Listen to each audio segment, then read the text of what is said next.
What's up, friends? Welcome back. This is the Changelog, and today we're going into the Bobiverse. Yes, I'm joined by my most favorite author out there for plausible science fiction, Dennis E. Taylor, the author of the Bobiverse series, as well as many other books that are just amazing, and you should listen to them and or read them. For me, I listen to books, so there you go. Of course, to my friends out there who are Bobiverse series fans, we're going through all the details, all the books, all the whys, the behind the scenes, the guppies, the true AI, the Quinlan world, all the things, kind of. Some spoilers, but not so much. There you go. This show has literally been years in the making, and I hope you enjoy it. A massive thank you to our friends and our partners over at fly.io. That is the home of changelog.com. Launch your apps, launch your databases, and launch your AI near your users with very limited cortisol. No stress and no ops, and they'll do it for you too. Learn more at fly.io. Okay, let's go into the Bobiverse.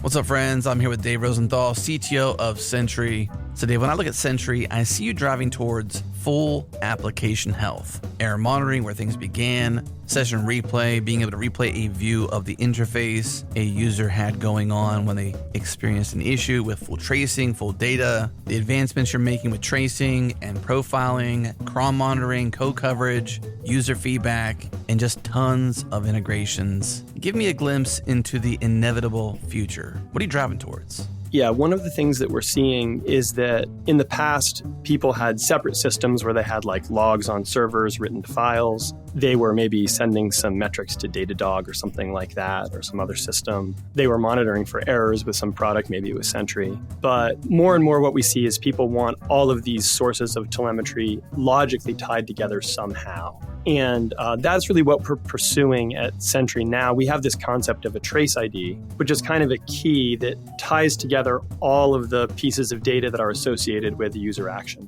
So if a user loads a web page, we want to tie together all the server requests that happened, any errors that happened, any metrics that were collected. And what that allows on the back end, you don't just have to look at like 3 different graphs and sort of line them up in time and try to draw your own conclusions. You can actually like analyze and slice and dice the data and say, hey, what did this metric look like for people with this operating system versus this metric look like for people with this operating system, and actually get into those details. So this kind of idea of tying all of the telemetry data together using this concept of a trace ID or basically some key, I think is a big win for developers trying to diagnose and debug real-world systems, and something that is we're kind of charged the path for that for everybody.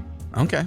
Let's see you get there. Let's see you get there tomorrow. Yeah. Perfectly. How will systems be different? How will teams be different as a result? Yeah, I mean, I guess, again, I just keep saying it maybe, but I think it kind of goes back to this debuggability experience. When you are digging into an issue, having a sort of a richer data model that's, your logs are structured, they're sort of this hierarchical structure with spans. And not only is it just the spans that are structured, they're tied to errors, they're tied to other things. So when you have the data model that's kind of interconnected, it opens up all different kinds of analysis that were just kind of either very manual before, kind of guessing that maybe this log was, happened at the same time as this other thing, or were just impossible. We get excited not only about the new kinds of issues that we can detect with that interconnected data model, but also just for every issue that we do detect, how easy it is to get to the bottom of it.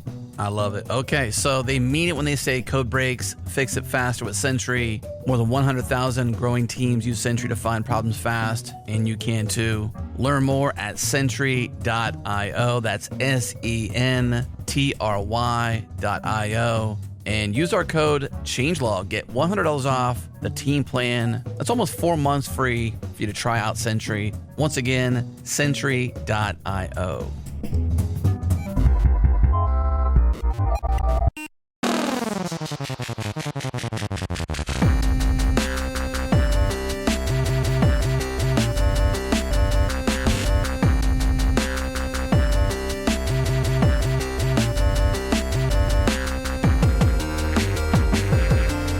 let's go into the Bobiverse and all the things, Dennis E. Taylor. Thank you for coming on the show. I think that I've been a fan since COVID, I want to say, before COVID.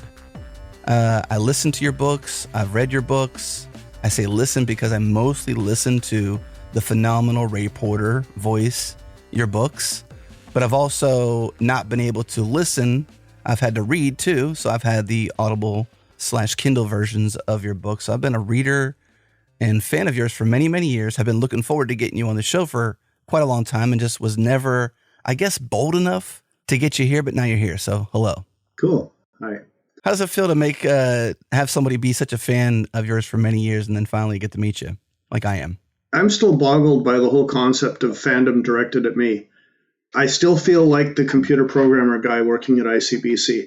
When people recognize me, which happens occasionally, or recognize my name or whatever, I'm just completely floored by it. Yeah, I can imagine that. You seemed, what I liked about your personhood, not so much your authorship, was when I looked behind the scenes at the person who, which is you, of course, who made and created all these books and thought of all these worlds and was so detailed and all this stuff, was that you were a retired programmer living in Vancouver, British Columbia, an everyday person, a snowboarder, a mountain biker. I see in the background a stump jumper with a Fox 38 on the front. So good job. You at least have good taste. Yeah, that's attached to a Wahoo spinner. A trainer, yeah. Yeah, trainer. It's set up for rainy days and winters. Yeah. Which you have a lot of there, but you also have very big mountains, and I'm so envious of the mountain biking that you get to do there. I live in Austin, Texas. We live in the hill country, so we have little mountains, little hills, not quite the same version of your mountains and hills, but I was just really impressed with your normalcy, I suppose, as a person. Got a wife, got a daughter, mountain bike, snowboard, but somehow after you decided to retire from programming, you decided to become an author, which I'm not familiar with that full story. That's just the Cliff Notes version of what I know. Can you share that? Can you share that journey from retired programmer, enjoy being a programmer, to this idea that you can somehow write books and you're successful and very good at it? Okay, well, first off, I wrote before I retired. Is that right? Okay. Yeah, I'm a cautious individual. If I was a mountain climber, I'm the person who never lets go of one handhold before I've securely got the next one. I was working as a computer programmer at ICBC at the time when I started writing. The writing gig started out as a bet with my wife, or a challenge, I guess, a dare. And it worked out, which was a surprise to everybody concerned. We Are Legion was published September 2016, and my agent said to me at the time, if you make back the advance, which was $2,500, if you make back the advance, you can consider yourself to be doing well. So we made back the advance in the first 10 days, and then it just snowballed. So by February of 2017, I bought my wife a new car. And by June of 2017, I quit. Well, actually, I retired and went to writing full time. Where did the revenue come from? Primarily Amazon as a primary source, or how did you, obviously through your publisher, but like... Well, primarily Audible. But the thing is, I'm not a traditionally published author. And this has made a huge difference. Most authors publish through Del Rey or one of the other big publishers. They get maybe 2 checks a year, and they get a small percentage of the book and audio revenue. And, I mean, it's enough for a lot of authors to live on, obviously. Scalzi makes great money. Stephen King makes great money. But, you have to be up there to be able to live full-time comfortably on the money that you get from a traditional publisher. I'm hybrid. I have a contract with Audible directly. And other than that, my agent is acting as my publishing house for ebooks and paperbacks and so forth.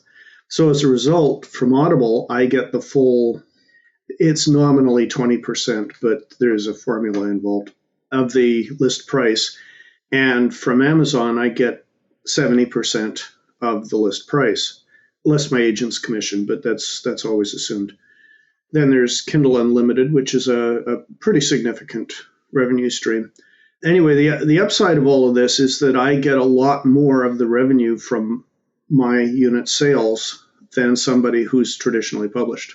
Did you just luck into that? How did you discover that? How did that happen for you? Was that just like timing? It's luck and timing. Yeah. I came along when Audible was just starting to take off. I mean, they're big now, but at one point audiobooks in general were still a bit niche. So there wasn't a huge selection of science fiction on the Audible menu. And when mine came along, all the science fiction fans jumped on it. So yeah, if I'd done this a couple of years earlier or a couple of years later, I don't think I would have had the same results. The other thing that happened was I was not able to get a traditional publisher because we tried that route first, simply because it's what you do. And We Are Legion had a couple of problems. One is that you don't have an unknown author try to sell the first book of a trilogy. Publishers are very gun shy about that kind of thing. It has to be a standalone or you're just not going to get picked up. So, there it was. And so we had a lot of trouble picking up a traditional publisher, but Audible offered us a contract. And, in the end, we took it. They published it. And We Are Legion ended up being Science Fiction Book of the Year for 2016. I believe it. I mean, I'm an old school Audible listener. I primarily read books via listening. So it's always strange to explain that because it's not reading, right? It's listening. And a friend of mine suggested the book. I checked it out. And thankfully, I think maybe also to your credit, not that your book is not worth it, but I think Ray Porter does a great job. Ray Porter is stunning. I think you were probably very lucky. Many, swirls of luck in there for you. Timing, Ray Porter, phenomenal voice actor, really. Yeah. Well, I should add there that that's not luck. That's basically skill on the part of my editor. Steve Feldberg made the decision about who the narrator would be. I, at that point, had only listened to Ready Player One as an audiobook. So I was familiar with Will Wheaton anyway, because, Will Wheaton. Yeah. And that would have been my first choice for narrator. He's well known. He puts a lot of enthusiasm into his books. He does. But Steve said, no, Ray Porter does multiple characters far better. And We Are Legion needs multiple characters with distinctive voices. So, I didn't argue the point because I didn't know. You got to recognize somebody else's expertise when it's there. So we did Ray Porter, and he just did this incredible job, and bang. Bang is right. I agree. Yeah, I'm always impressed by Ray Porter. I discover more books because I'm like, you know what? I want to listen to more of him acting and voicing books. And I've discovered a couple other, I think it's Nick Jones, I believe, if I can recall correctly. He's got a book series that starts with, And Then She Vanished. It's the Joseph Bridgman series. So good. I love time travel. I love science fiction. I call it plausible science. I don't know if there's a better term for it. I think it's called hard science, potentially. I saw that in your biography on Wikipedia, but I've always called it plausible science. Yeah. Personally, I think there's hard SF, and then there's plausible SF, and then there's science fantasy. Yeah. And then there's fantasy. And I'm not really into the fantasy that much. I kind of like it. I like to push the edge a little bit. Maybe an example of it where it's more like maybe non-plausible science fiction would be Edge of Tomorrow with Tom Cruise. Mm-hmm. I'm sure you know that story. Yeah. It's a pretty well-known story. That's aliens. It's an alien invasion. It's alien blood, creating the time travel and this time loop thing. That's science fantasy. Yeah. Right? Yeah. That's not quite plausible science. I mean, I guess it could be if an alien invasion came and that was a plausibility for that, but that's really stretching it. Yeah, but you get drenched in the blood and yada, yada. Yeah. It's just a MacGuffin intended to set up a particular situation. They have to have somebody who time loops, and they have to have a situation where you can't just give this to every soldier in the army. Right. And it can be taken away. So the blood thing, yeah. And you had, in that case, a past character who had it happen to her, and she was able to add supposition and backstory and, not supposition, but exposition, where they're exposing and espousing different facts about the storyline, which is kind of cool. But yeah, I enjoyed watching Edge of Tomorrow. And I think that's the thing. You can have non-plausible science fiction, or what I'd call science fantasy, and enjoy it. Yeah. If the storyline is good, if it's well produced, if the script is good, and so forth. You can have hard science fiction that's terrible. Yeah. I do want to go one layer deeper and figure out. So there was a challenge between you and your wife to write, and this is pre-retirement, so you were safeguarding yourself. Mm-hmm. In what way had you begun to prepare for writing? Had you ever thought about the story? Did you have these stories packed in your brain and they had to come out? What's the backstory there? Well, I'm not a writer, or I wasn't a writer. I am not one of those people who's had these stories in them all their lives that they just have to get out. They spend 10 years writing the great American novel, or they write because they have to. I've been on writers' forums, and I've read to, people who said that I've got this story, I've got to get it out, I'm trying to get published. And it's like a need for them. And I didn't have that. Mm. I wrote a story for grade 11 English, and it was a novelette. And that was the last time I wrote anything. And I mean, that's, dinosaurs still roam. 30 years between, maybe? 35 years between? Yeah, dinosaur, you're being generous there. Oh, okay. Well, I did say sir in our pre-call, so just to be clear. Yeah. But I've been reading science fiction since I was in grade 5. And in the same way that an AI expert system will pick up a pattern just from lots of sample data, I've picked up the rhythm, I guess you'd call it, of writing just from having read thousands and thousands of books. So when I sat down to begin writing, I had the basic rhythm. I did make a lot of mistakes, and that's why I went onto the writers' forum, because I knew Dunning-Kruger. I don't know enough to know how little I know. So I went onto the writers' forum, found out about points of view, found out about show, don't tell, and all the other sort of quote-unquote rules that writers should follow. They're more best practices than rules. And went back and started modifying my writing to do that. But I do the research to figure out what needs to be done. Other than that, I have no training. I just have a lot of years as a reader under my belt. Mm-hmm. Well, I'm sure you've been told this once or twice before. You can't tell that you haven't been a writer your whole life. It's as if you've been born to do this. I love your stories. And just to zoom out a little bit, you've got the Bobiverse series, which you said was always a trilogy, now beyond a trilogy, technically, right? Now it's a sexology. Yeah. If that's even, would you say sexology? How would you say? Not a trilogy. Septology? Well, quadrology, quintology, sextology. Gotcha. Roadkill was an interesting book. Outland, I think, was first, if I recall correctly, then Earthside, which were both good books. I mentioned in the pre-call, potentially in the show, that there's a book that I haven't read of yours yet. And it's because I haven't been able to get through it. And I'm not sure if it's me or timing or because I'm just so in love with other stories that you've written, then I can't really get into this one, which is The Singularity Trap. Mm-hmm. But I would probably say one of my most favorite books of yours, potentially more than the Bobiverse series, is Feedback. It's a short story, to my knowledge, only on Audible. You can listen to it in 50 minutes. And it's just, I want to see that story expanded on. I don't know what else is there, or if there's anything in the works. You can just smile because you can't reveal the future as an author to some degree. But man, that is such a good book. Such a good story. Yeah, I get a lot of pushback from my agent and my editor when I mention time travel stories.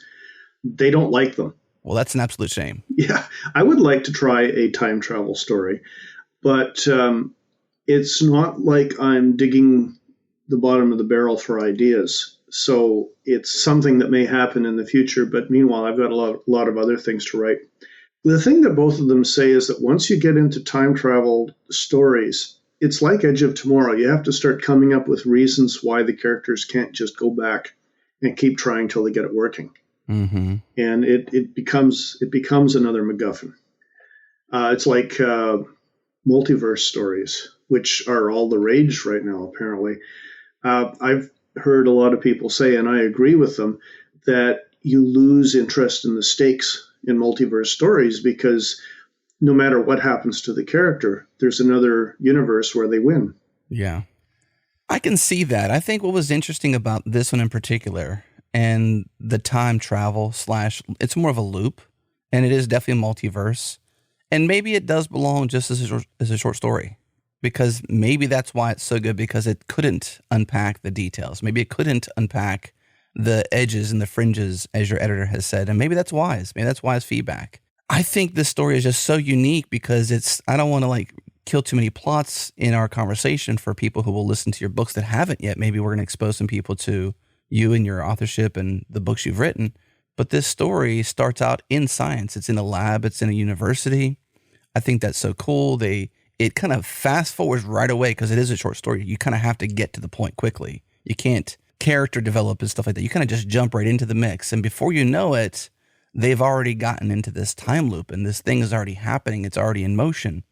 And then right about 10 minutes left, 15 minutes left of the book, you've got this really interesting plot twist that I had to listen to this. I've probably listened to this book 20 times, maybe more potentially, because it's just that good. It's a good short read, a good short listen. And so I want to listen to something I can enjoy again. And I've got 40 minutes over the next couple of days or a drive. I like to re-listen because there's details in this story that I think are just so unique.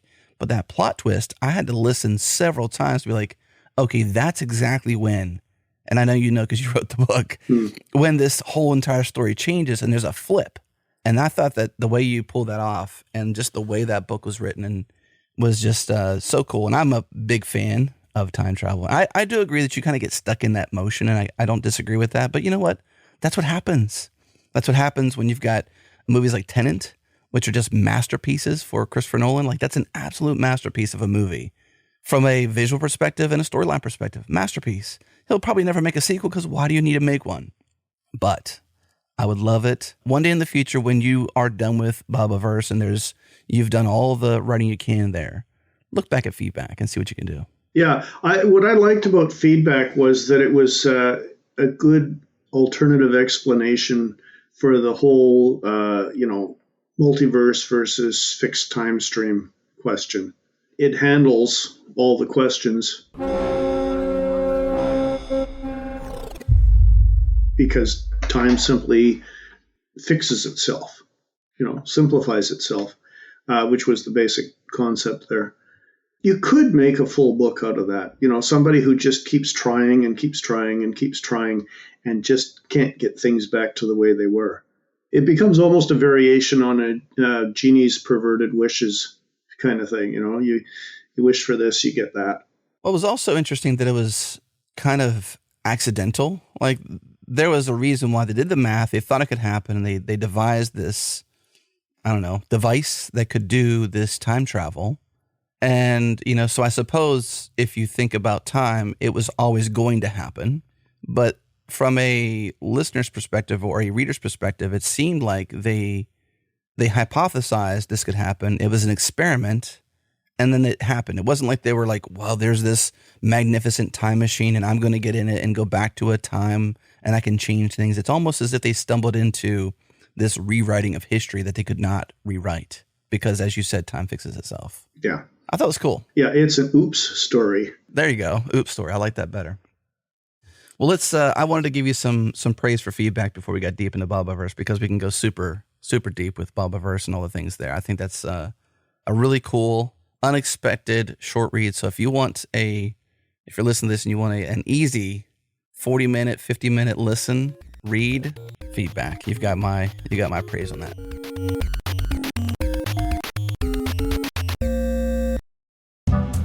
Well, friends, I'm here in the breaks with one of my new friends over at 1Password, Martin Schoch, software developer at 1Password on the SDK team. 1Password now has SDKs as well as their CLI that allows you to build secrets management integrations using Go, JavaScript, or Python, and they're available right now. So Martin, how can developers use these SDKs today? Give me some examples. Yeah, so the CLI was built more for managing your 1Password account and accessing it from the terminal and writing various scripts for local automations. But the SDKs really go a step beyond that, where you can build these automations into other pieces of software. You can run them in cloud functions. You can build them into your natively running desktop apps, which now are also able to leverage functionality such as loading data from 1Password, rotating secrets in 1Password, creating new items, and more.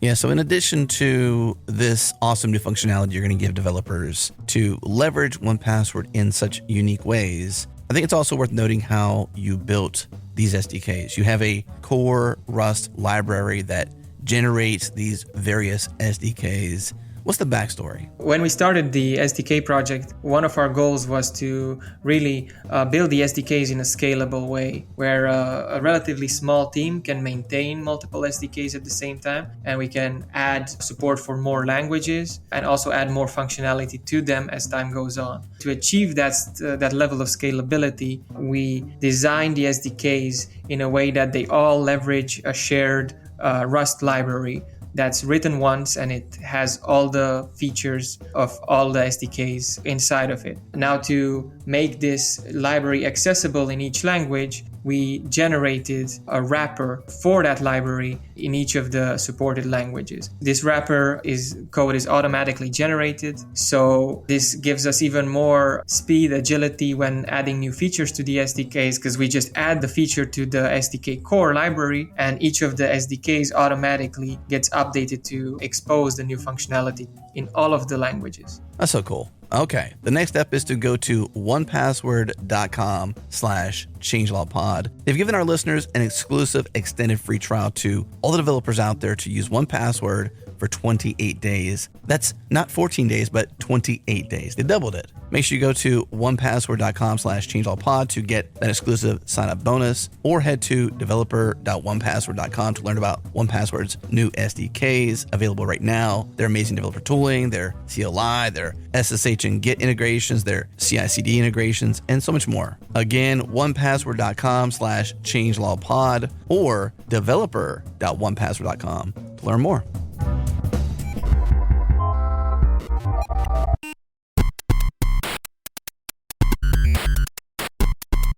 Okay, so let's go into Bob, We Are Legion, for We Are Many. That was kind of hard too, I guess. And initially it was We Are Legion, and in parentheses, We Are Bob. I was not sure what to expect. As I mentioned, a friend of mine suggested this, so I was not sure what to expect. That's actually a fairly common reaction. Is that right? Yeah, I get a lot of people who say, despite the title. Well, I wasn't sure. And I don't even know if you really explained the idea of Legion in the book. I almost feel like it doesn't fit in a way. I'm cool with it because I'm a fan, but like in retrospect, I'm like, does it really explain We Are Legion? Well, We Are Legion is a misquote of I Am Legion from the Bible. Okay. Where the person contained multitudes of demons. I Am Legion didn't feel quite right, so I went with We Are Legion. And since Bob replicates like crazy, that part makes sense. But then I wanted it to, because Bob is an everyman. He's he's a nerd. He's just a guy. So I didn't want a title that came across as too pretentious. So quoting or misquoting the Bible, little pretentious. So put We Are Bob. It brings it down a little bit. Okay. And that was the idea. As it turns out, it makes at least some people think that it's sort of a Douglas Adams kind of flavor of science fiction, which I don't know if you'd call that absurdist or farcical, but his stuff tends to be a little more Red Dwarfish rather than plausible science fiction. Yeah. Well, I do think this is very much in the plausible science fiction. It reminds me a little of Vanilla Sky, where, again, another Tom Cruise movie where I guess he froze his head and the whole thing was a dream, but that's not the case here. But Bob was successful as a software developer. He created a company. This is all in early the book, so this is not plot twisting or story, like ruining in any way. I'm sure we'll ruin some plots here, and I will put maybe a spoiler. We have a spoiler horn we're going to throw in somewhere. So I'm sure we're going to do it. So listeners, if we get there, I'll do my best in post to make sure we throw that horn up, because I don't want to ruin your work, but at the same time, I've listened and read all of your books, so I'm deep in all these things.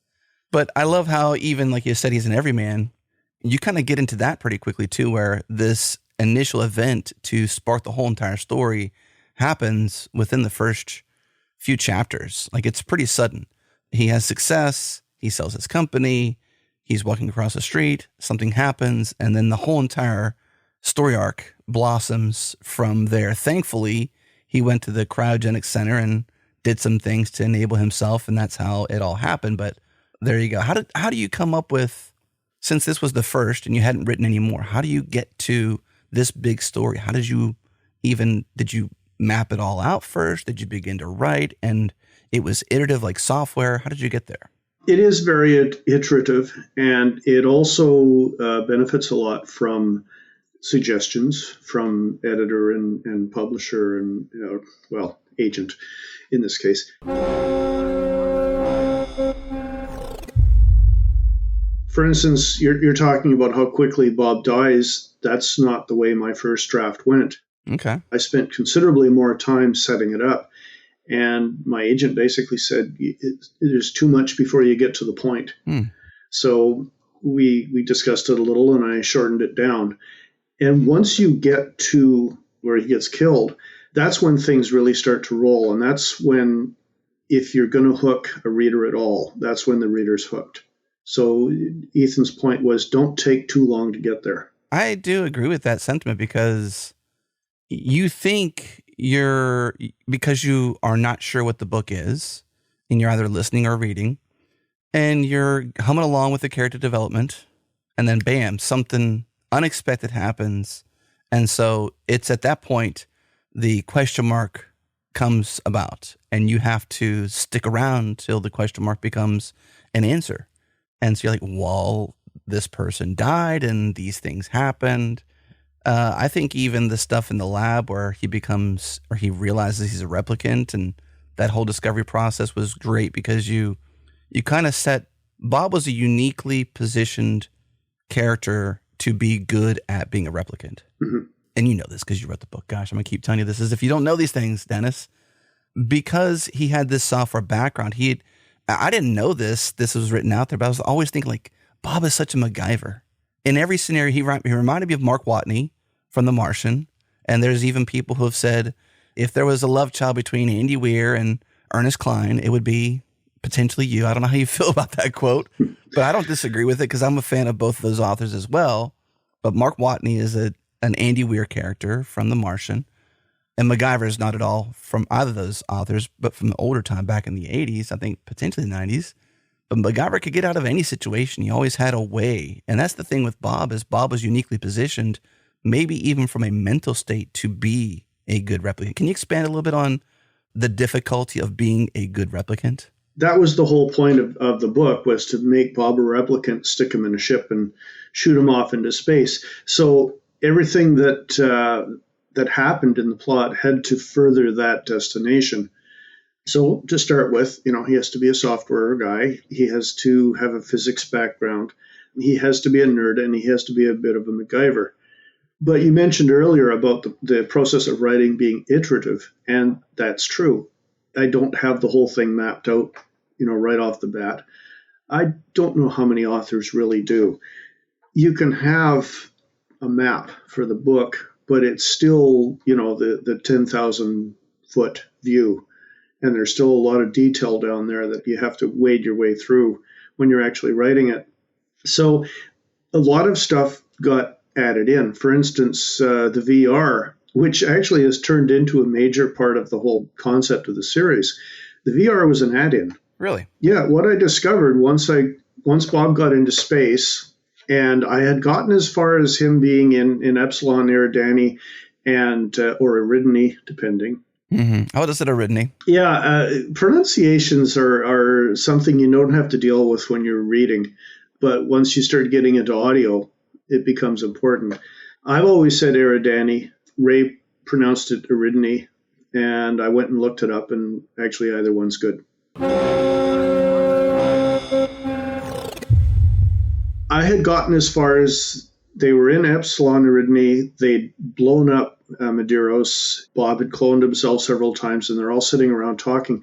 And I realized that what I had was a book with a bunch of invisible talking heads. If you ever made it into a movie, it would just be a background of stars for most of the book. There was no visual. There was no visual, no physical action other than the spaceships. So I thought, well, put a VR in there so that he can at least have a virtual reality. Mm-hmm.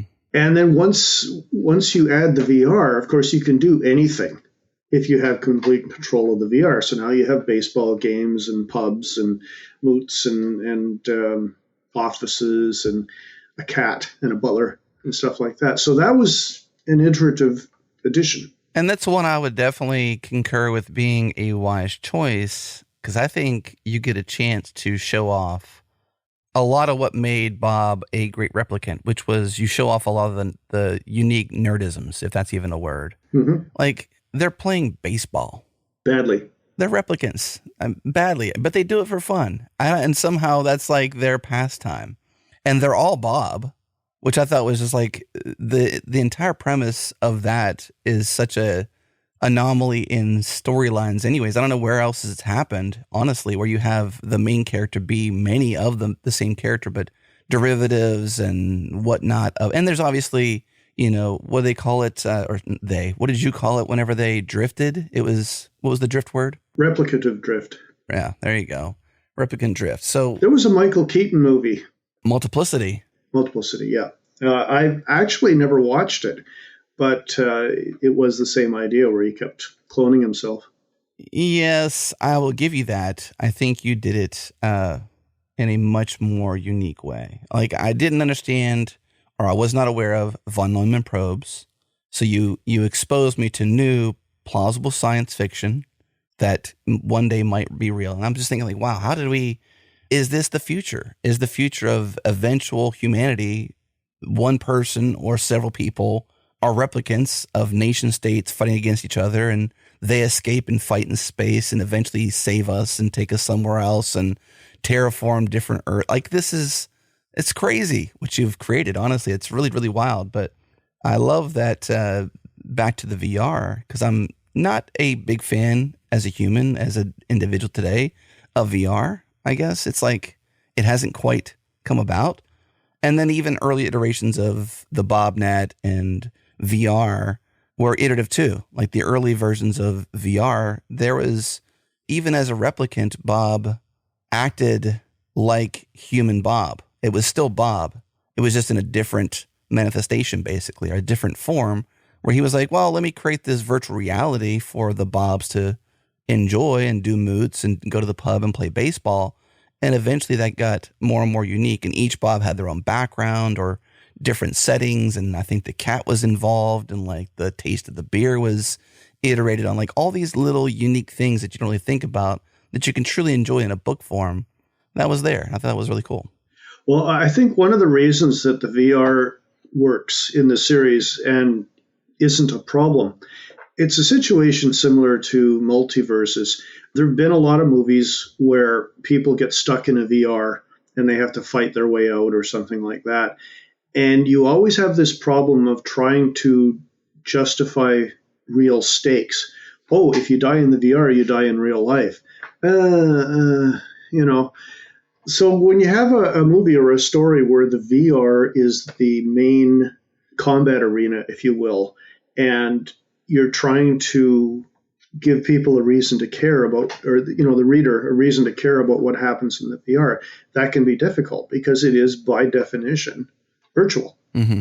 So in the Bobiverse books, the VR is a supporting structure, but it's not plot determinant. It doesn't save the day. It doesn't cause life or death situations. It's a way for Bobs to communicate, and all the real action, all the real stakes-based stuff happens in the real universe. Right. It's like the town square for the Bobs. Mm-hmm.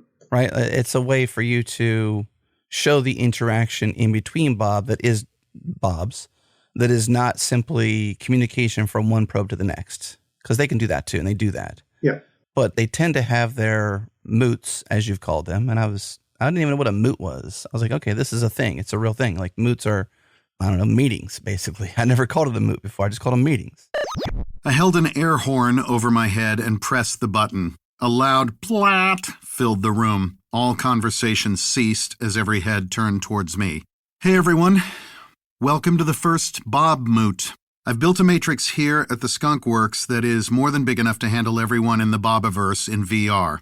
Bobiverse? Really? Garfield gave me the stink eye. I laughed. Just thought of it. I think it's pretty good, actually. Bobiverse.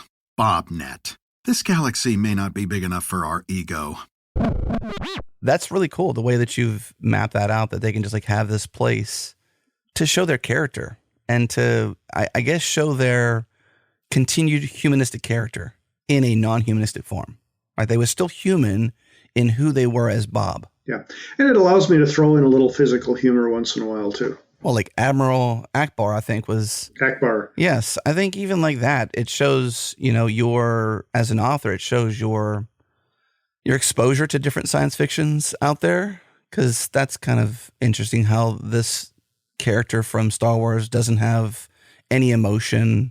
Even that, like Bob is always wondering if he's an AI, if he's evolving, if he's, becoming sentient, if he's just like this manifestation of Bob or a different, like he's talking to himself. I think early on he was like, am I just talking to myself, or is Akbar really becoming real?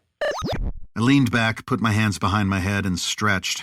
It felt good. More importantly, it felt right. If I didn't think about it, I experienced the VR environment as if I was a real person in a real room. Okay, shut it down, Guppy.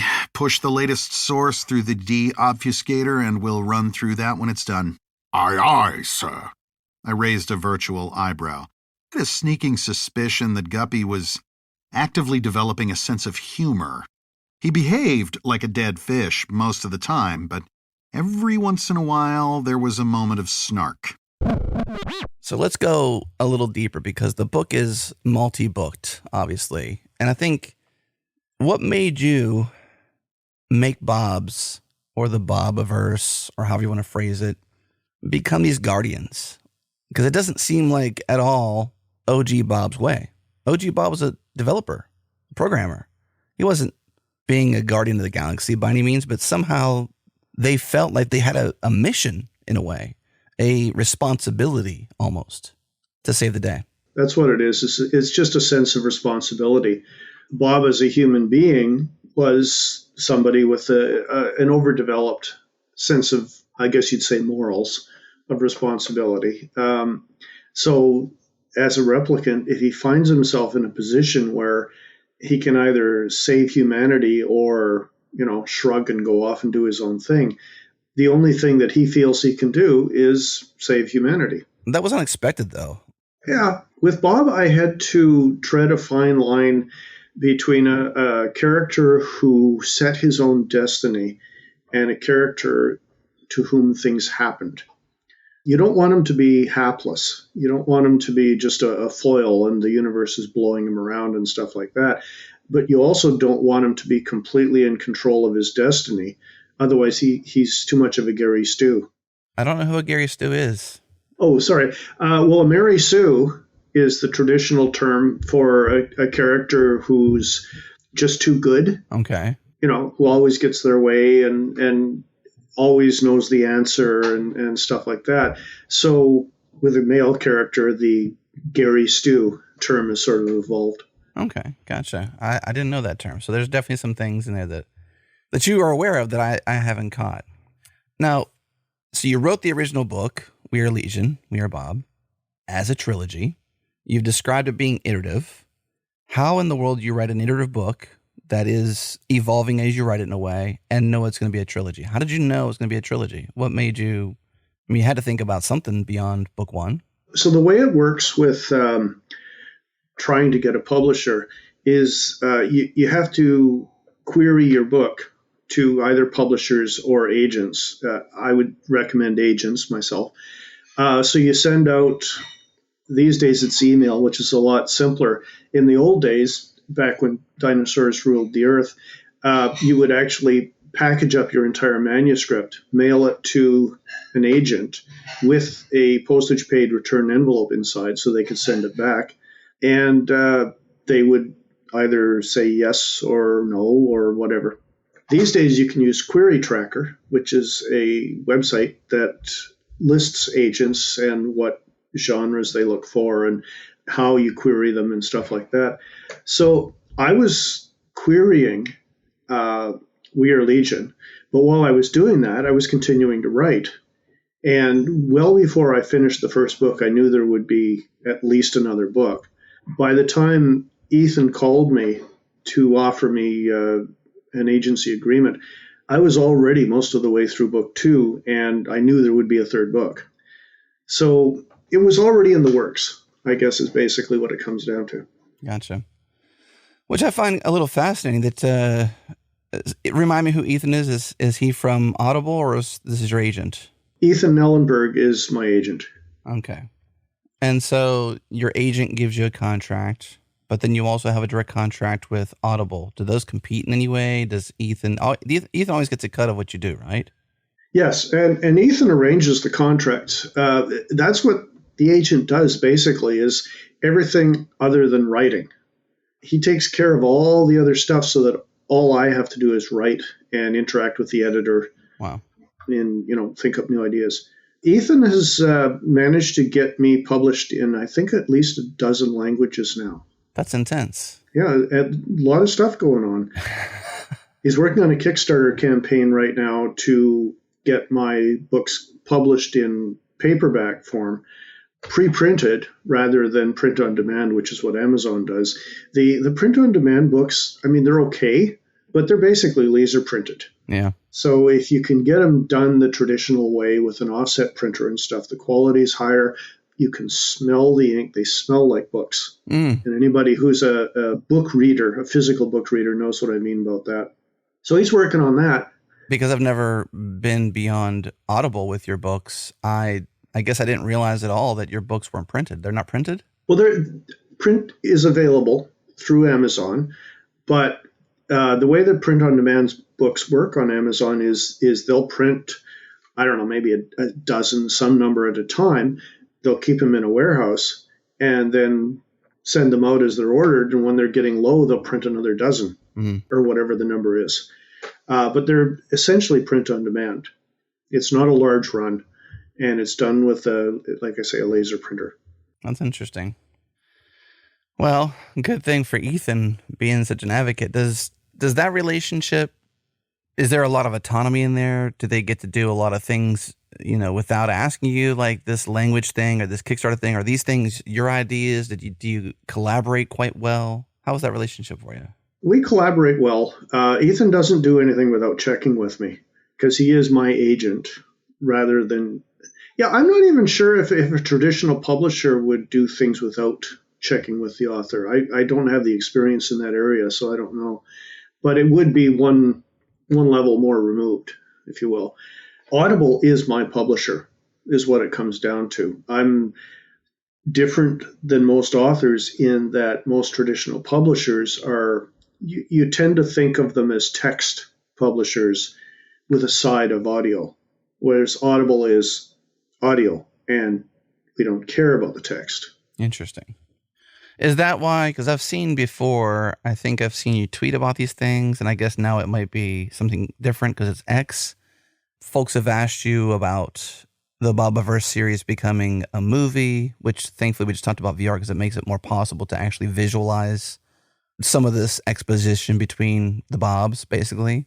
Is that why it's uniquely challenging for you to go to just being in the movies, so to speak, like having a movie deal? I had a movie option 4 years ago, maybe 5 now. Mm-hmm. Endeavor signed us up for We Are Legion, but they were never able to effect a deal with any publishers. I want to be careful here because I'm doing a lot of supposition and I don't want to insult anybody, but I think that basically they're a holding company kind of thing. They look for assets, products, whatever, that they think can make a good movie. They sign people up, and then they go looking for a producer and financing and stuff like that, and try to bring everything together. Perfectly legitimate business and a laudable way to do things, but it does require a lot of extra work. They were never able to bring things together. They did have a script towards the end, and they shopped it around, and they just couldn't get anybody interested. So, there's the trouble where you are looking for other people to pony up the cash and the resources and stuff. Lord Miller, who signed us up not all that long after Endeavor's contract expired, they're associated with Universal. They have huge backing. They've done a lot of their own stuff, right? My mind's going blank. I just keep thinking the Lego movie, but there's a lot more than just the Lego movie. But they're a major producer. Yeah. So they don't have to do a lot of that extra legwork to find a writer, to find a script, to find a backer, to find a production company. They've got it all. So if they decide they're going to do a movie, they're going to do a movie. Well, that's good to have. I mean, I would see, considering, science fiction book of the year 2016, all the success, you've as a backer in terms of content, you've proven that you can go beyond the trilogy to the fourth book, and now the fifth book coming out soon. I've got it on pre-order, so the moment it's out, I'm going to start queuing it up, obviously. Yeah. I think Heaven's River was a unique twist to all the books. Not bad. I think it went really deep in the Quinlan world, and it was different. Let's just say it like immersed yourself. The whole thing was about Quinlan's and the Quinlan world, which was unexpected, having been through 3 books with you already. But I think it was a good twist because you eventually got to this. What I always thought Bob was AI. I never really thought of him as replicant until I was preparing for this conversation with you, because I was thinking I've mentioned your books several times in our podcasts. We talk to nerds. We talk to software developers. And so they're going to be primed for your books. And so I don't mind mentioning them.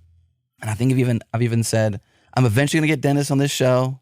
So just wait and see. And this has been years in the making, basically. But I've never thought as Bob is not artificial intelligence, but I guess he's more replicant than he is AI. And in book 4, you begin to expose, spoiler, by the way, you begin to expose this idea of this pursuit of what you call in the book true AI, which was unexpected. But all that to say is that wow, I would just imagine at this point you must be buddies with Andy Weir. He's got to have your phone number, and you probably are text buddies or whatever. Just be like, Andy, how did you get The Martian into a movie? Can you help me? Or can you make the connections? I think, wouldn't that just be the way to go? Well, The Martian, I'm not the slightest bit surprised it was turned into a movie. It's incredibly visual. It's got great stakes. Yeah, it's got what I really like about The Martian more than anything else is that there's no bad guy.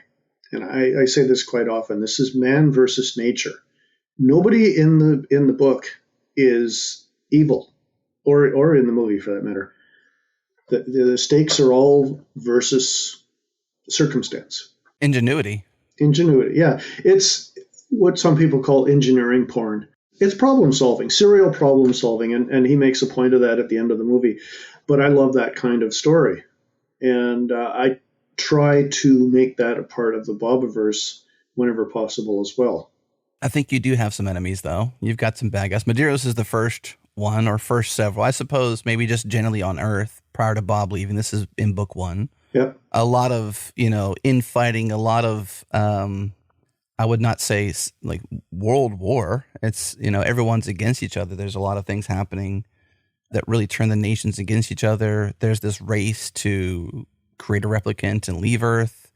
Earth is, I forget exactly what's happening to Earth, but something really bad's happening. And then obviously Medeiros is that first replicant in space. There's the first battle, so to speak. See, you have not avoided it. Then you have the others. Yeah. Then you've got, was it, remind me who Bob was the god of? It wasn't the Pavlonians. It was, who was that? No, Deltans. The Deltans, which I thought was interesting too. You found other life out there. Obviously there's other life out there. I think, well, I say obviously, we think obviously to this day as, real life humans, we have not found, in quotes, other intelligent life that we're aware of, or that we've been made aware of. You may have more insight because you're an author who writes science fiction. Maybe you have different access to information in the world, but I don't think so. But, the Deltans was cool, discovering them and Bob being a god over them. You mentioned Ray Porter and his ability to voice things. I think the Pavlonian voice was really interesting in how it was like a very, I don't want to attempt it because Ray does such a great job, but he does a great job of that meeting with the Pavlonians when the Bobs are trying to give back their original planet, and they're like, no, that's a monument, that's the museum now. That whole meeting that took place, and that, I think it was the beginning of book 3 where that takes place, if I recall correctly. It's cool. Yeah, the whole multiple species thing, I set that up at the beginning of book 1 with a little bit of exposition on panspermia, because I wanted to establish early on that there was going to be a large level of biological compatibility across different planets. And I don't mean, sex. Right. We're not talking half Klingon, half human stuff. But, you can eat the animals on Vulcan. Right. And the Pav can eat human food and stuff like that. So it's set in book 1 early on, and then it becomes a theme all the way through that most of the life that they've encountered is carbon-based, liquid water-based, has proteins, carbohydrates, and fats, and is able to eat each other. Mm-hmm. It sets a certain tone. You can have a different universe, a different background, where life is so fundamentally incompatible between different planets that they can't even breathe each other's air without picking something up. Which was the case, and I don't know if you read this book yet or not. We mentioned, or at least I have, Andy Weir a couple times. The book Hail Mary, there's an incompatibility between the two main characters in that book. I don't want to plot twist or ruin for anybody, but there's a visit, let's just say, to somebody else's planet, and it's not easy to live there without some version of technology to make it possible. Yeah. Are you a fan of that book? I am. Yeah. I listened to it. Yes. And Ray, he did a great job. Yeah. A lot of people say that they had a little trouble with the book at the beginning because they just kept hearing Bob. But that happens with Ray. What can you do? Yeah. He's so identified with the character to Bobiverse fans.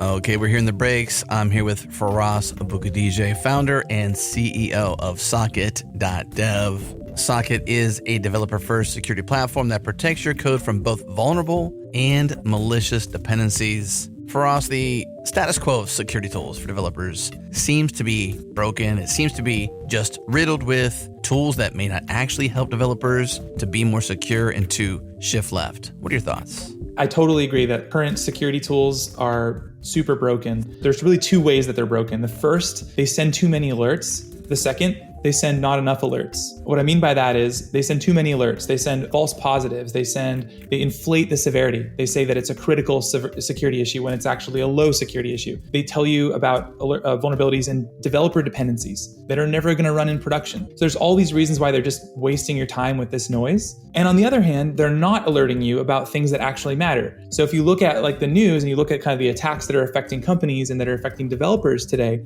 there are things like malicious dependencies, typo squat attacks, hijacked dependencies, risky dependencies that have like hidden behavior in them that will open up pop-ups to random sites or steal certain data from your system. Things that you do see in the news quite frequently, right? And we see them literally, we see 100 attacks per week at Socket that we're detecting right now that are in NPM, PyPy, Maven, and the Go ecosystems, which are the 4 we support today. The current tools, they send you too many alerts, all this low importance stuff, but then they don't even alert you about all the attacks that actually matter. And so that's what we're doing at Socket. We're sending you the right alerts, the alerts that actually matter. So you get, when you are alerted, you actually believe it and you take it seriously because it's real, That's what we're trying to do. And that's what I think we're doing really well. That's why we have over 6,000 organizations that have added Socket into their GitHub. It's a 2-click installation. It's literally super easy. You go to the GitHub marketplace, you search Socket, you click install, and you click all repos, boom, your entire company is protected. And it doesn't block developers. It doesn't prevent you from shipping code. Initially, it's all just kind of in a warn mode. So it's really easy to get started. No source code access. We don't read your source. We just need the list of dependencies that you're using. So it's a really light and easy installation. Very, very developer-friendly tool.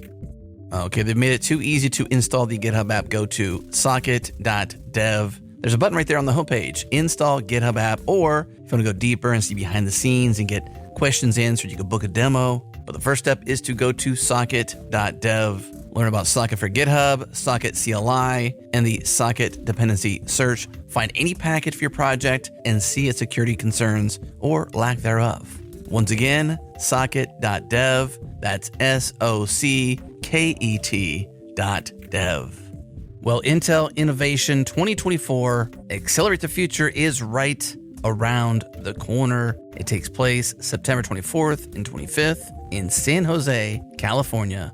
This event is all about you, the developer, the community, and the critical role you play in tackling the toughest challenges across the industry. Ignite your passion for AI and beyond, grow your skills to maximize your impact, and network with your peers as they unleash the next wave of advancements in technology. Understand the emerging innovation and trends in dev tools, languages, frameworks, and technologies in AI and beyond. Join on-site hands-on labs, workshops, meetups, and hackathons to collaborate and solve real problems in real time. Collab with experts, learn and have fun, engage in interactive sessions, connect, grow your network, gain a unique idea and perspective, and build lasting networks, and of course, have fun. You'll hear from leading experts in the industry, technologists, startup entrepreneurs, and fellow developers, along with Intel leadership CEO Pat Gelsinger and CTO Greg Lavender, as they take you through the latest advancements in technology.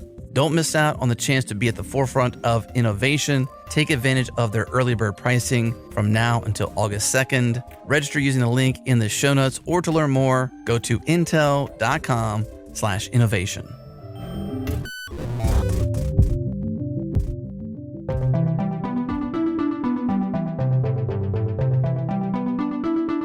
Speaking of Ray, then, I guess, what kind of relationship do you have with Ray Porter? Are you guys buddies? Do you guys hang out? Have you had dinner? Like, what's your relationship with him? We've met once. We had dinner, actually, in LA. I was down there for the X Prize a couple of years ago, and we called Ray up and said, hey, we should meet. And we did. We exchange emails occasionally. We almost ended up on a panel at Comic-Con in San Diego, but COVID hit that year. Yeah. So, yeah, I mean, buddies know. We know each other. We have great mutual respect. I wouldn't have anybody else do the Bobiverse books if I had anything to say about it. But, yeah, that's about the limit. Gotcha.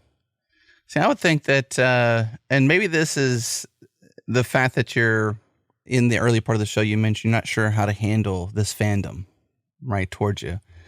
You're not quite a superstar, you're just a normal human being, but I would imagine that you might be a little closer to Ray Porter because he is so iconic for, and even as you said, when they were listening to Andy Weir's book, Hail Mary, they were hearing Bob and Bobiverse echoes in it, that Ray Porter is so tied to the Bobiverse series. Like, I agree. I think he had done a phenomenal job. I mean, maybe would have I enjoyed the books as much if he didn't voice it? I think still, yeah. I think I would still enjoy it, but I think there's something special. There's a new ingredient that forms, a new element that gets formed when you put your writing and his voice together. There's a whole new thing that happens because you've got great writing, you got great storylines, but he's also a great voice actor, and as you had said before, many different voices, which he does quite well. Yeah. Well, people who read the Bobiverse still like the Bobiverse, but people who listen to the Bobiverse really like the Bobiverse. Okay. That's the difference. Yeah. In terms of voices, we did exchange some emails when he was getting ready to voice the first book, and he asked me, how do I visualize these people? So we talked about Homer, and we talked about Colonel Butterworth, and Admiral Akbar was pretty obvious, and a few other characters like that. And Ray just nailed it. Absolutely nailed it. And it's those distinctive voices that really make you sit up and take notice. Yeah. I should add that, of course, one of the reasons why we're not, I guess, what you'd say, closer buddies. Better buddies? Better buddies is that I live in Canada. So travel down to California is, it's a significant undertaking. It's not like we live in igloos or anything, but I have to go to the airport, which is not fun for anybody on the planet, and, fly down. It's a 2.5-hour flight. I do it a couple of times a year for various reasons, but Ray has huge scheduling things too. He spends a significant time in England for various reasons, on projects and stuff. So trying to connect would be difficult at the best of times. Well, I alluded to potentially having Andy Weir on text. How possible would it be, or I guess how motivated are you to see this non-trilogy trilogy turn into maybe a multi-movie? I don't know how to describe it, like to be on the big screen. How motivated are you by that? I'm not sure how you intend the word motivated. I mean, I'm motivated to like the idea because it means lots more exposure and lots more money. I mean, there's no downside unless somebody did a terrible job, but not with Lord Miller. You're not going to get that with Lord Miller. It's going to be a good job. Mm-hmm. Now, in terms of multiple movies, the contract allows for multiple movies but doesn't specify multiple movies, which I interpret to mean, well, we'll see how the first one goes. Mm-hmm. Well, you mentioned being a listener of Ready Player One, Wil Wheaton. I'm a big fan of Wil Wheaton. I'm a big fan of Ready Player One. And it took me a little bit to really enjoy Ready Player Two as an example of a sequel. Let's see how it goes. Because I can't imagine a movie version of Ready Player Two. I've listened to the book before I watched the movie, thankfully, because the movie is good, but it's standalone, unique good, rather than you've literally just watched a movie version of the book. I think the book goes way deeper, way more into the details. Obviously, that's what books do. But I think they're two separate works of art based on a similar storyline. And then you have Ready Player Two, and I guess where I'm going with this is like, we'll see how the sequel goes, because Ernest Cline has gotten a lot of pushback on Ready Player Two. A lot of just, I don't want to expose it too much, but a lot of things in there that was uniquely different than Ready Player One. And I didn't expect that story to be the part two. So I'm not sure we'll ever see a Ready Player Two based on Ready Player Two, the book, as a movie, based on that, as a reader, as a fan. Right. I have not read or listened to Ready Player Two, so I can't comment either way on the story itself. But the thing about Ready Player One is that it was a standalone story. It came to a very satisfying conclusion, and we're done.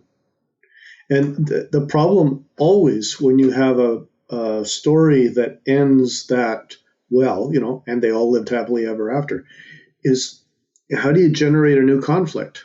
Right. For the next story? How do you generate a new storyline? Well, I don't want to ruin the book for you. I don't know how frequently you queue up new books, but I will say as a reader and listener of Ready Player One, to me, it's a must listen. Like, you have to. Okay. If you're a big fan of Ready Player One as a book, to me, it's a must read, must listen. And I'd even say must read, must listen maybe twice, maybe 3 times. It's a really good storyline. It's got a lot of cool stuff in it. Specifically, I think the way you think about and the way you introduce true science into your books that make it somewhat plausible. I wouldn't say that, the Bobiverse is truly plausible science fiction. I think it's plausible science fiction fantasy. Let's just say there's some fantasy in there and there's also some plausibility in there. Mm-hmm. I think with Ready Player Two, the unique things that happen there is how they go into the Oasis or back into the Oasis through a whole new interface that I think is worth exploring. As someone that's in your position as an author and a thinker in this way that benefits financially from creating new worlds and thinking very vividly, I think it's a must listen for you. So I think you'll enjoy it. It's just, it was different enough where it was like, wow, I didn't expect that to be the next layer of it. And there's just a lot of cultural things that happen in it that make it a little bit strange, let's just say.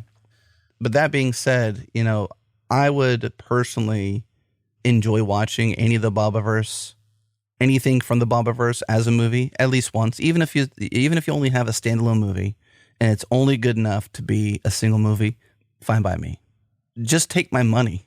All right, Dennis, just take my money right now. I'm going to pre-buy the 4K Blu-ray because I like to watch 4K Blu-rays in my home theater. I'll pre-buy it today. And I'll wait 5 years. No problem. Okay. What's next? When's the movie out? I'm joking with you. What's next? When's the movie out? Well, here's the thing. Lord Miller is currently wrapping up production on Project Hail Mary. Is that right? Yeah. I mean, Ryan Gosling. Equally excited about that. Equally. Yeah. But I should add as an aside here, one of the things that happens when you as an author sign an option deal with a Hollywood production company or holding company or whatever is they sign you up and then you never hear from them again. There's no communication. My agent is always talking about this. It's like a black hole descends on everything and you cannot get anything out of them. Lord Miller is a little more communicative than that. With Endeavor, we just never heard anything. The point is that a lot of what I say when I'm talking about the movie deal and such is supposition on my part with no insider knowledge. But I think what's happening is Project Hail Mary was signed before me.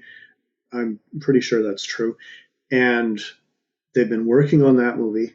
And as it's wrapping up, they're going to be starting to work on mine. So I'm next. All right. I did happen to look up Phil Lord on IMDb just to kind of get a background on some of the past work. Very excited about Hail Mary. You mentioned the Lego Movie.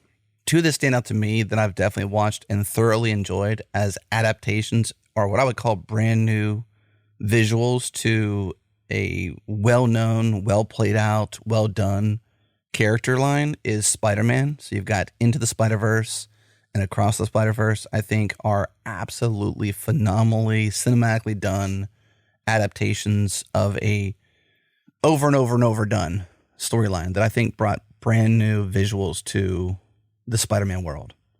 And so if that person is a producer of that and part of that, then I have high hopes for Hail Mary and obviously high hopes for the Bobiverse in their hands. You mentioned tangentially, I suppose, you mentioned a black hole or maybe happenstance. When I look at the cover of Not Till We Are Lost, which is the Bobiverse Book 5 book coming out, I mentioned I've got it on pre-order, releases September 5th this year, 2024. It's in my pre-orders. I'm ready. I'm queued up. I can't wait. I see what looks like a version of a black hole, potentially like we saw in Interstellar. Are you a fan of that movie by any chance? Yep. Okay, obviously you are, right? You're steeped in all science fiction. Tell me about that. What are we not seeing? What can you tease about Book 5? Given the black hole on the cover, your, accidental mention of a black hole, which I'm just going to use as a good segue. What can you say about Book 5? Okay, I will say this. That is Sagittarius A star. Okay. And they arrive a little bit ahead of schedule. And that's it? That's it. That's it. Okay. Well, if you think about it, 26,000 years. It's not a black hole? It looks like a black hole. Sagittarius A star is a black hole. It's the central black hole of the galaxy. Okay, gotcha. It's where they were heading after they finished blowing up the other's homeworld. And it's a 26,000 light year trip at sublight velocity. So arriving a little ahead of schedule has to tell you something's going on. Yeah. Okay. All right. I'll have to go and re-listen to piece back your breadcrumbs to make that make sense. And I guess on that note, we didn't talk about the software you've written behind the scenes. I know we don't have much time left, and I want to ask you a couple more questions about different things you have going on. So just paraphrase and cliff notes as much as you like to, but you've written some software behind the scenes to help you piece together this timeline. I think it was super wild and tantalizing how you were able to play with this idea of time. I think even from the perspective that the Bobs are all computers, essentially replicants, so they're no longer in human form. They speak in milliseconds. That took 1 millisecond. I thought that was super cool the way you even brought that into the storyline. You spoke in time as if it was milliseconds, not like we as humans, experience long seconds, long minutes, long hours. And you mentioned this, timing it would take to get to the star. Well, to a human, that's like, we'll just forget it because I'm dead by time. Like even a 0.25% of the trip is taken. As a Bob, as a replicant, as a von Neumann probe, you don't really care about time because you have all the time theoretically in the world. Yeah. Also, it's flexible. I mean, I don't specifically go into it in book 5, but Icky and Day could very well have just set their frame rate down really, really low, so the whole 26,000 year trip takes 10 minutes to them. Precisely. If they wanted to. Which I think is cool because they can sort of fast forward. It's like you've taken properties from the book or the movie Click from Adam Sandler, which I don't know if you've watched that movie, but just fast forward through the thing, right? I think that's a cool property because it gives you flexibility as an author to fast forward or slow down time, and you have full control. Mm-hmm. I think that's pretty wild. Well, let's zoom out from the Bobiverse, which I think we can probably talk literally at length about. You lightly mentioned it during our conversation so far about X Prize. I think it's potentially wild that are a part of a working group. I'm not sure what this really is and what you've done there, but it seems like, wow, you're a retired programmer, now a successful author, as well as a retired programmer. What in the world are you doing around X Prize and the energy requirements of AI? Like, you obviously think a lot about artificial intelligence as an author because it's part of your storylines, at least in the Bobiverse. What is the X Prize working group for you? What are you doing there? Well, I was invited to become part of the Science Fiction Advisory Council back in, I think, 2019. And I'm always a little nervous about giving years because I'm usually a year off either way. It might have been 2018. But anyway, I was invited to become part of the Science Fiction Advisory Council and invited down to the X Prize conference, which happens at the end of October down in California. Locations changed a couple of times. And it was fun. It was interesting. It was an introduction to something that I really didn't even know existed. But it was basically a one-off because, for one thing, COVID got in the way, and we had a couple of years there where, nothing was happening. Once COVID was over, I got an invitation from the X Prize people to come down, and they changed the format a little bit. It was no longer a science fiction advisory council so much as individual science fiction authors, among a lot of other people, who were being invited to give input on generating new X Prizes. It's an amazing cross-section of people, like industry leaders, deep technological experts, and in my case, wild-eyed blue sky thinkers, I guess. Mm-hmm. But, I went down last year and had a great time again. And they've invited me again this year, so I must have done something right. And I think I supply the unhinged imagination part. It's the only thing I can think of because I certainly don't have the expertise that some of the people there have. It sounds interesting to get to do that kind of thing. And I suppose to be an advisor, it's like one step removed from being an advisor on, let's say, a show called Silicon Valley or something like that, where you're giving input into the psyche and the world of Silicon Valley, or into the input or how you might hypothesize solving, AI, the energy used to power today's world's AI, which is just a tremendous amount of energy being used. Mm-hmm. And then you got to wonder, like, is it for the positive or is it for the negative long term for humanity? And in today's terms, we have to quantify that. I think that's what you're talking about, right? Yeah. Are you thinking specifically of the energy use or of the whole AI as an existential threat thing? Definitely not as an existential threat. I think more the way you described it to me in our email was that it is a working group working on a prize for a new technology to reduce the energy requirements of AI. And I think there's a lot of speculation. I think there's a lot of well-knowns out there of where AI can take humanity.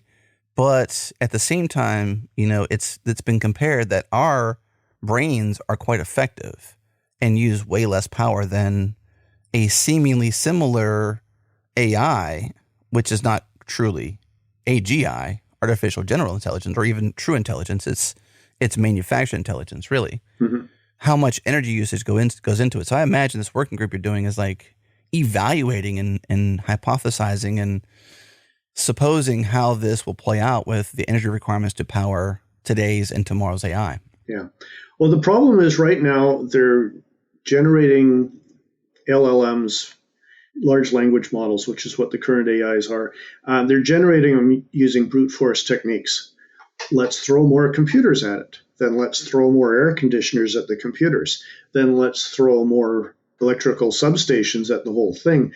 And that's why the power requirements are getting so big, because every time they want to improve or increase the power of their AI, they just throw more computers at it. And yeah, they're energy hungry. They're big. Mm-hmm. The human brain uses an entirely different technique. It's not software, it's hardware. Everything's done in, or what Rudy Rucker would call wetware. True. But the energy generation is so much less. The analogy I like to use is if you generate or use a computer to generate a video of a person rolling dice, just, couple of dice in your hand, shake, roll, and you get something. The amount of power required to generate a video of that happening is, not insignificant. It's probably a couple of kilowatts. But the amount of power released if you actually do that, even if you include the energy of the human hand rolling the dice, it's a couple of calories. Yeah. And that's because it's done completely in hardware. There's no software emulation. It's more efficient. So if you're going to reduce the power requirements for an AI, you have to get rid of software. You have to get rid of the emulation. That's my opinion anyway. Yeah. Interesting.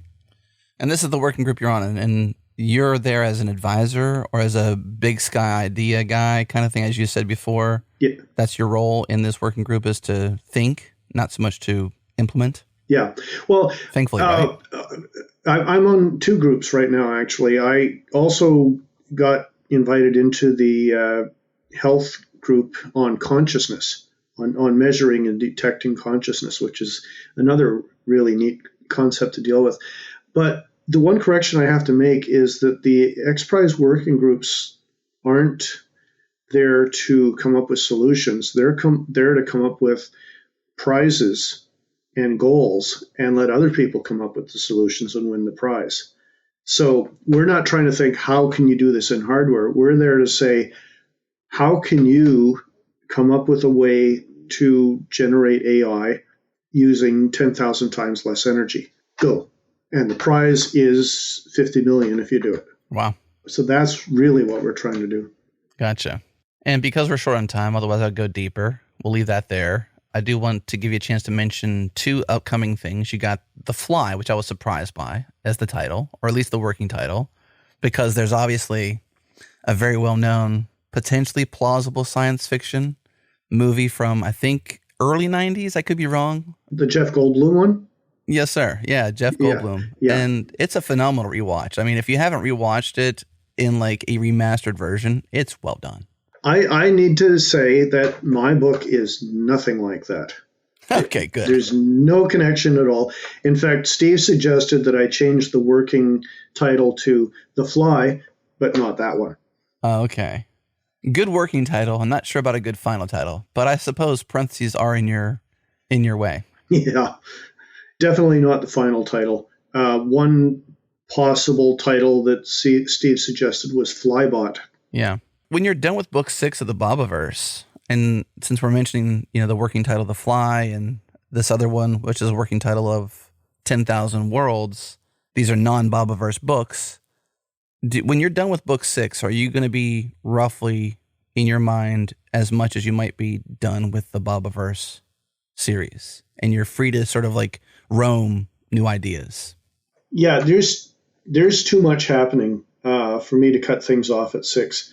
Book 5 opens things up exponentially. Great news. If you think of Book 4, Heaven's River, as having focused down on one aspect of the Bobiverse universe, Book 5 goes in the opposite direction. It's a huge expansion of potential situations, let's say.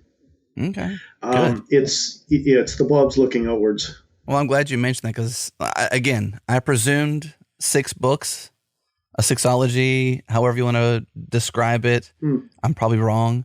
I was assuming that, and I was really hoping that it was not the end. So I'm glad you said that because it does seem like there's just so much you can explore, and hopefully you can do it well. Yeah.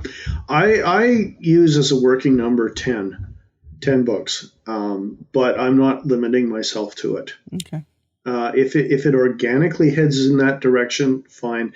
I do have an ending in mind for the series, and I'll put that at the end of the appropriate book, but only if it organically grows in that direction.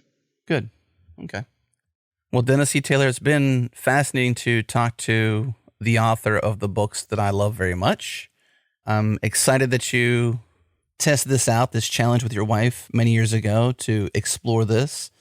I've definitely enjoyed all of your work and will continue to enjoy your work for hopefully years to come. It's great to meet you virtually / in person. Thank you for making time to sit down with me, a podcaster, to thousands and thousands of software developers across this entire globe. I'm sure they're all going to become fans of your work if they haven't already been so far before.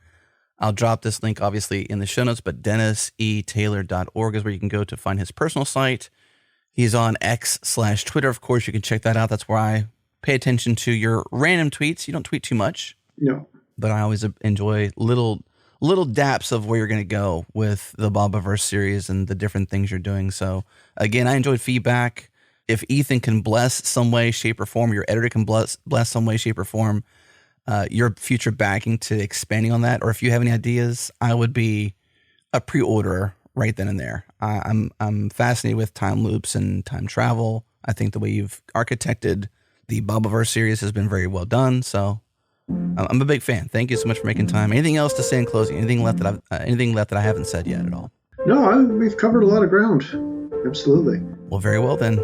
Dennis E. Taylor, thank you so much for making time. It's been awesome. All right. Thanks for having me on.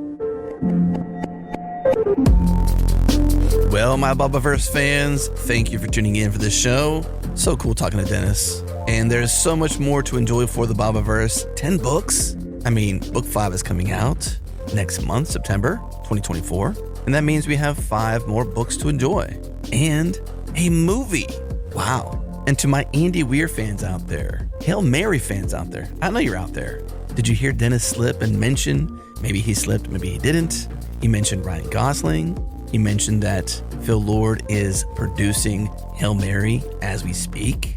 I didn't know that, but that's good news, and I'm excited. One thing we didn't get into as much as I wanted to, or I thought we might, is the very cool software that Dennis has had to write and produce to maintain Gantt charts and time dilation and all these things to keep the timeline of the Bobiverse intact. Maybe he can make time for a future episode just on that. We'll see. A big thank you to our friends and sponsors for this episode, Sentry. Check them out at Sentry.io. Use our code changelog, get $100 off the team plan. So cool. 1Password. I love 1Password. Socket, love Socket, socket.dev, and our friends over at Intel producing the Intel Innovations 2024 conference here soon. Intel.com/innovations. Register today while early bird pricing is in effect. And of course, to our partners, our amazing platform that we build on, Fly.io. You know that is the home of changelog.com. We love Fly. I think you could try Fly out today. Learn more at fly.io. And as always, those beats are banging. Breakmaster Cylinder brings those banging beats, and we love them. Literally. I hope you do too. Okay, there's more in store for the Bobiverse, but this show is done. Check out Dennis's website, DennisETaylor.org. and hop in Slack if you can and share your thoughts on this episode or on the Bobiverse series or any of the books that Dennis has written or any science fiction you love. You could do so for free at changelog.com/community. Okay, we're done. See you on Friday.